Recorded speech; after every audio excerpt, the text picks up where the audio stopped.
Hello, good morning, friends. We're back again with our series book, Charlotte's Web. And today, I told you guys I would read chapters 3 and 4 today for you. So when we last left off, Wilbur had just gotten sold to Fern's uncle, the Zuckermans, because he's too big to live in the house now. So let's see what they're going to do today. Chapter 3, Escape. The barn was very large. It was very old. It smelled of hay and it smelled of manure. It smelled of perspiration of tired horses and the wonderful sweet breath of the patient cows. It often had a sort of peaceful smell, as though nothing bad could ever happen in the world. It smelled of grain and of harness dressing and of axle grease and of rubber boots and of new rope. And whenever the cat was given a fish head to eat, the barn would smell of fish. But mostly it smelled of hay, for there was always hay in the great loft up overhead. And there was always hay being pitched down to the cows and the horses and the sheep. The barn was pleasantly warm in winter when the animals spent most of their time indoors. And it was pleasantly cool in the summer when the big doors stood wide open to the breeze. The barn had stalls on the main floor for the workhorses, tie-ups on the main floors for the cows, a sheepfold down below for the sheep, a pig pen down below for Wilbur. And it was full of all sorts of things that you find in barns. Ladders, grindstones, pitchforks, monkey wrenches, scythes, lawnmowers, snow shovels, axe handles, milk pails, water buckets, empty grain sacks, and rusty rat traps.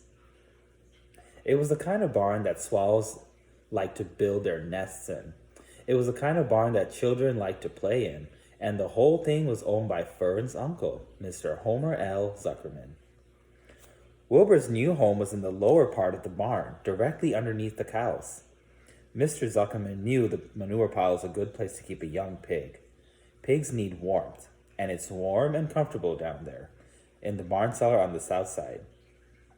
Fern came almost every day to visit him. She found an old milking stool that had been discarded, and she placed the stool in the sheepfold next to Wilbur's pen. Here she sat quietly during the long afternoons, thinking and listening and watching Wilbur. The sheep soon got to know her and trust her. So did the geese who lived with the sheep. All the animals trusted her. She was so quiet and friendly. Mr. Zuckerman did not allow her to take Wilbur out. Here's some pictures of Wilbur's new home and Fern watching the new animals. And he did not allow her to get into the pig pen. But he told Fern that she could sit on the stool and watch Wilbur as long as she wanted to. It made her happy just to be near the pig, and it made Wilbur happy to know that she was sitting there, right outside his pen. But he never had any fun. No walks, no rides, no swims. One afternoon in June, when Wilbur was almost 2 months old, he wandered out into the small yard outside the barn. Fern had not arrived for her usual visit. Wilbur stood in the sun feeling lonely and bored. There's never anything to do around here, he thought. He walked slowly to his food trough and sniffed to see if anything had been overlooked at lunch. He found a small strip of potato skin and ate it. His back itched. He leaned up against the fence and rubbed against the boards. When he was tired of this, he walked indoors, climbed to the top of the manure pile, and sat down. He didn't feel like going to sleep. He didn't feel like digging. He was tired of standing still, tired of laying down. I'm less than 2 months old and already tired of living, he said. He walked out into the yard again. When I'm out here, he said, there's no place to go but in. When I'm indoors, there's no place to go but out in the yard. That's where you're wrong, my friend, said a voice. Wilbur looked through the fence and saw the goose standing there. You don't have to stay in that dirty little yard, said the goose, who talked rather fast. One of the boards is loose. Push on it, push on it, and come on out. What? Said Wilbur. Say it slower. At the risk of repeating myself, said the goose, I suggest that you come on out. It's wonderful out here. Did you say a board was loose? That I did, said the goose. Wilbur walked up to the fence and saw that the goose was right. One board was loose. He put his head down, shut his eyes, and pushed. The board gave way. In a minute he had squeezed through the fence and was standing in the long grass outside his yard. The goose chuckled. How does it feel to be free? She asked. I like it, said Wilbur. That is, I guess I like it. Actually, Wilbur felt queer to be outside his fence, with nothing between him and the big world. Where do you think I'd better go? Anywhere you like, said the goose. Go down to the orchard, root up to the sod, go down to the grass, dig up the radishes, root up everything, eat grass, look for corn, look for oats, run all over, skip and dance, jump and prance, go through the orchard, and stroll in the woods. The world is a wonderful place when you're young. I can see that, replied Wilbur. He gave a jump in the air, twirled, ran a few steps, stopped, looked all around, sniffed and smells of the afternoon, and then set off walking down through the orchard. Pausing in the shade of an apple tree, he put his strong snout into the ground and began pushing, digging, and rooting. He felt very happy. He had plowed up quite a piece of ground before anyone noticed him. Mrs. Zuckerman was the first to see him. She saw from the kitchen window, and she immediately shouted for the men. Homer, she cried, pigs out. Lurvy, pigs out, Homer. Lurvy, pigs out. He's down there under the apple tree. Now the trouble starts, thought Wilbur. Now I'll catch it. The goose heard the racket, and she too started hollering. Run, run, run downhill, make for the woods, the woods, she shouted to Wilbur. They'll never, never, never catch you in the woods. The Cocker Spaniel heard the commotion, and he ran out from the barn to join the chase. Mr. Zuckerman heard, and he came out of the machine shed where he was mending a tool. Lurvy, the hired man, heard the noise and came up from the asparagus patch where he was pulling weeds. Everybody walked towards Wilbur, and Wilbur didn't know what to do. The woods seemed a long way off, and anyway, he had never been down there in the woods and wasn't sure he would like it. Get around him, behind him, Lurvy, said Mr. Zuckerman, and drive him towards the barn. And take it easy, don't rush him. I'll get a bucket of slops. The news of Wilbur's escape spread rapidly among the animals on the place. Whenever any creature broke loose on Zuckerman's farm, the event was of great interest to the others. The goose shouted to the nearest cow that Wilbur was free, and soon all the cows knew. Then one of the cows told one of the sheep, and soon all the sheep knew. The lambs learned about it from their mothers, the horses in their stalls and the barn pricked up their ears when they heard the goose hollering, and soon the horses had caught on to what was happening. Wilbur's out, they said. Every animal stirred and lifted its head and became excited to know that one of his friends had got free and was no longer penned up or tied fast. Wilbur didn't know what to do or which way to run. It seemed as though everybody was after him. If this is what it's like to be free, he thought, I believe I'd rather be penned up in my own yard. The Cocker Spaniel was sneaking up on him from one side. Lurvy, the hired man, was sneaking up on him from the other side. Mrs. Zuckerman stood ready to head him off if he started for the garden, and now Mr. Zuckerman was coming down toward with him carrying a pail.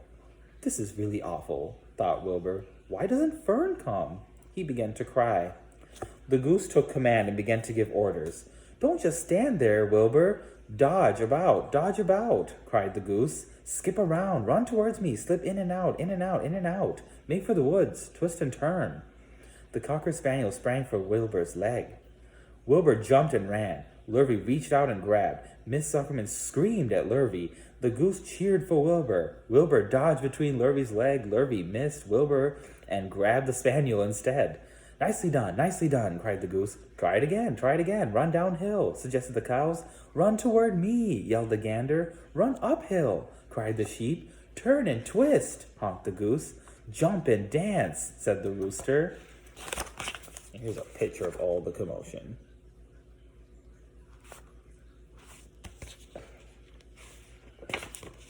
Look out for Lurvy, called the cows. Look out for Zuckerman, yelled the gander. Watch out for the dog, cried the sheep.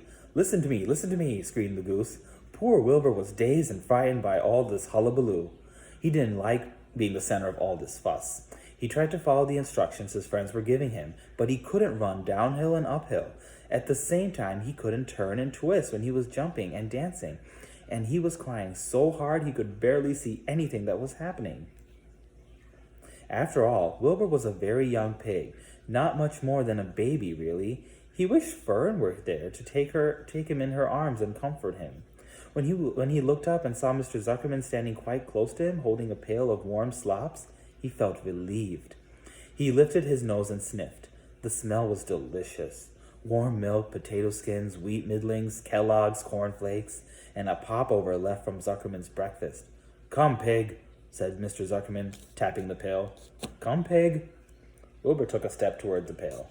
"No, no, no," said the goose. "It's an old pail trick. Wilbur, don't fall for it. Don't fall for it. He's trying to lure you back into captivity. He's appealing to your stomach." Wilbur didn't care. The food smelled appetizing. He took another step toward the pail. "Pig, pig," said Mr. Zuckerman in a kind voice, and began walking slowly toward the barnyard, looking all about him innocently, as if he didn't know that a little white pig was following along behind him. "You'll be sorry, sorry, sorry," called the goose. Wilbur didn't care. He kept walking toward the pail of slops. "You'll miss your freedom," honked the goose. "An hour of freedom is worth a barrel of slops." Wilbur didn't care. When Mr. Zuckerman reached the pig pen, he climbed over the fence and poured the slops into the thurrow. Then he pulled the loose board away from the fence so that there was a wide hole for Wilbur to walk through. "Reconsider! Reconsider!" cried the goose. Wilbur paid no attention. He stepped through the fence into his yard. He walked to the thurrow and took a long drink of slops, sucking in the milk hungrily and chewing the popover. It was good to be home again. While Wilbur ate, Lurvy fetched a hammer and some 8 penny nails and nailed the board in place. Then he and Mr. Zuckerman leaned lazily on the fence, and Mr. Zuckerman scratched Wilbur's back with a stick. "He's quite a pig," said Lurvy. "Yes, he'll make a good pig," said Mr. Zuckerman. Wilbur's friend heard the words of praise. He felt the warm milk inside his stomach. He felt the pleasant rubbing of the stick along his itchy back. He felt peaceful and happy and sleepy. This had been a tiring afternoon. It was still only about 4 o'clock, but Wilbur was ready for bed. "I'm really too young to go out into this world alone," he thought as he lay down. Chapter 4 now. We're going to continue on. Loneliness. The next day was rainy and dark. Rain fell on the roof of the barn and dripped steadily from the leaves. Rain fell in the barnyard, and rain in the crooked courses down into the lane where thistles and pigweed grew. Rain spattered against Mrs. Zuckerman's kitchen windows and came gushing out of the downspouts. Rain fell on the backs of the sheep as they grazed in the meadow. When the sheep tired of standing in the rain, they walked slowly up the lane and into the folds. Rain upset Wilbur's plans. Wilbur had planned to go out this day and dig a new hole in his yard. He had other plans too. His plans for the day went something like this: breakfast at 6:30, skim milk, crusts, middlings, bits of donuts, wheat cakes with drops of maple syrup sticking to them, potato skins, leftover custard, pudding with raisins, and bits of shredded wheat. Breakfast would be finished at 7. From 7 to 8, Wilbur planned to have a talk with Templeton, the rat that lived under his thurrow. Talking with Templeton was not the most interesting occupation in the world, but it was better than nothing. From 8 to 9, Wilbur planned to take a nap outdoors in the sun. From 9 to 11, he planned to dig a hole or trench and possibly find something good to eat buried in the dirt. From 11 to 12, he planned to stand still and watch flies on the boards, watch bees in the clover, and watch swallows in the air. 12 o'clock to lunchtime, middlings, warm water, apple parings, meat gravy, carrot scrapings, meat scrapes, stale hominy, and the wrapper off a package of cheese.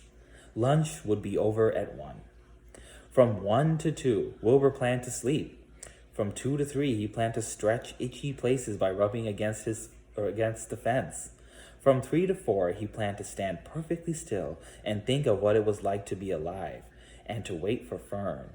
At 4 would come supper: skim milk, provender, leftover sandwiches from Lurvy's lunchbox, prune skins, a morsel of this, a bit of that, fried potatoes, marmalade drippings, a little more of this, a little more of that, a piece of baked apple, a scrap of upside-down cake. Wilbur had gone to sleep thinking about these plans. He awoke at 6 and saw the rain, and it seemed as though he couldn't bear it. I get everything all beautifully planned out, and it has to go and rain, he said. For a while he stood gloomily indoors. Then he walked to the door and looked out. Drops of rain struck his face. His yard was cold and wet. His throw had an inch of rainwater in it. Templeton was nowhere to be seen. "Are you out there, Templeton?" called Wilbur. There was no answer. Suddenly Wilbur felt lonely and friendless. "One day just like another," he groaned. "I'm very young. I have no real friends here in the barn. It's going to rain all morning and all afternoon, and Fern won't come in such bad weather. Oh, honestly." And Wilbur was crying again, for the second time in 2 days. At 6:30, Wilbur heard the banging of a pail. Lurvy was standing outside in the rain, stirring up breakfast. "Come on, pig," said Lurvy. Wilbur did not budge. Lurvy dumped the slops, scraped the pail, and walked away. He noticed that something was wrong with the pig. Wilbur didn't want food. He wanted love. He wanted a friend, someone who would play with him. He mentioned this to the goose, who was sitting quietly in a corner of the sheepfold. "Will you come over and play with me?" he asked. "Sorry, Sonny, sorry," said the goose. "I'm sitting on my eggs, 8 of them. Got to keep them toasty warm. I have to stay right here. I'm no flibberty-gibberty-gibbet. I do not play when there's our eggs to hatch. I'm expecting goslings." "Well, I didn't think you were expecting woodpeckers," said Wilbur bitterly. Wilbur next tried one of the lambs. "Will you please play with me?" he asked. "Certainly not," said the lamb. "In the first place, I cannot get into your pen, as I'm not old enough to jump over the fence. In the second place, I'm not interested in pigs. Pigs mean less than nothing to me." "What do you mean, less than nothing?" replied Wilbur. "I don't think there's anything such as less than nothing. Nothing is absolutely the limit of nothingness. It's the lowest you can go. It's the end of the line. How can something be less than nothing? If there were something that was less than nothing, then nothing would not be nothing. It would be something, even though it's just a very little bit of something. But if nothing is nothing, then nothing has nothing that is less than it is." "Oh, be quiet," said the lamb. "Go play by yourself. I don't play with pigs." Sadly, Wilbur lay down and listened to the rain. Soon he saw the rat climbing down a slanting board that he used as a stairway. "Will you please play with me, Templeton?" asked Wilbur. "Play?" said Templeton, twirling his whiskers. "Play? I hardly know the meaning of the word." "Well," said Wilbur, "it means to have fun, to frolic, to run and skip and make merry." "I never do those things if I can avoid them," replied the rat sourly. "I prefer to spend my time eating, gnawing, spying, and hiding. I'm a glutton, but not a merry maker. Right now, I'm on my way to your throat to eat your breakfast, since you haven't gotten sense enough to eat it yourself." And Templeton the rat crept steadily along the wall and disappeared into a private tunnel that he had dug between the door and the throw in Wilbur's yard. Templeton was a crafty rat, and he had things pretty much his own way. The tunnel was an example of his skill and cunning. The tunnel enabled him to get from the barn to his hiding place under the pig throw without coming onto the yard in the open. He had tunnels and runways all over Mr. Zuckerman's farm and could get from one place to another without being seen. Usually he slept during the daytime and was abroad only after dark. Wilbur watched him disappear into his tunnel. In a moment, he saw the rat's sharp nose poke out from underneath the wooden throw. Cautiously, Templeton pulled himself up over the edge of the throw. This was almost more than Wilbur could stand. On this dreary, rainy day, to see his breakfast being eaten by somebody else. He knew Templeton was getting soaked out there in the pouring rain, but even that didn't comfort him. Friendless, dejected, and hungry, he threw himself down in the manure and sobbed. Late that afternoon, Lurvy went to Mr. Zuckerman. "I think there's something wrong with that pig of yours. He hasn't touched his food." "Give him 2 spoonfuls of sulfur and a little molasses," said Mr. Zuckerman. Wilbur couldn't believe what was happening to him when Lurvy caught him and forced the medicine down his throat. This was certainly the worst day of his life. He didn't know whether he could endure the awful loneliness anymore. Darkness settled over everything. Soon there were only shadows and the noises of the sheep chewing their cuds, and occasionally the rattle of a cow chain up overhead. You can imagine Wilbur's surprise when out of the darkness came a small voice he had never heard before. It sounded rather thin but pleasant. "Do you want a friend, Wilbur?" It said. "I'll be a friend to you. I watched you all day and I like you." "But I can't see you," said Wilbur, jumping to his feet. "Where are you? And who are you?" "I'm right up here," said the voice. "Go to sleep. You'll see me in the morning." The end. Guess we'll wonder who that friend will be. All right, friends. I will see you again on Thursday, and we will continue with Chapter 5. Have a good day.